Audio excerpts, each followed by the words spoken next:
Hello friends, అందరికీ నమస్తే. మీరు ఎలా ఉన్నారు? నేను చాలా బాగున్నాను. ఇవాళ శ్రావణ శుక్రవారం అండి. అమ్మవారి అనుగ్రహం అందరికీ కలగాలని, మనం అందరం బాగుండాలని కోరుకుందామండి. ఇవాళ మనం దేవుడికి నైవేద్యానికి అటుకులు సేమియా చేయబోతున్నాం. ఆ ప్రాసెస్ ఎలాగో చూద్దామండి. మా వీడియో మీకు నచ్చినట్టయితే please subscribe, like and share చేయండి.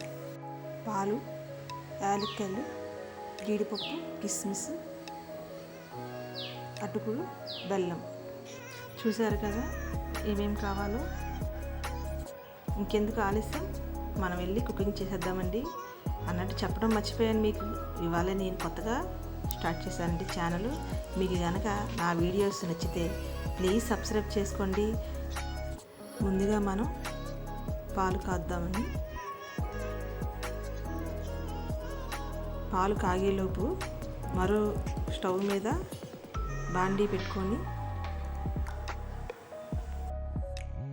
బాండీలో నెయ్యి వేసుకుందాం.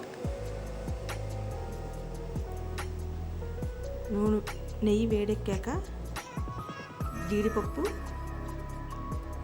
లైట్గా ద్వారగా వేయించుకుందాం. పాలు మరిగిపోయినాయండి.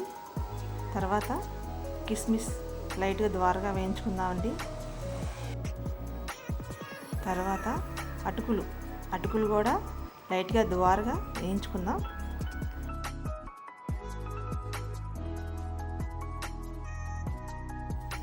అటుకులు కూడా వేగిపోయినాయి. పాలల్లోని అటుకులు చక్కగా మరగాలండి. ఈలోపు బెల్లం, యాలక్కాయ పొడి ఒక 10 మినిట్స్ ఉడకాలి. చక్కగా కలుపుకుంటా ఒక 10 నిమిషాలు ఉడికిన తర్వాత దించేసుకుందాం.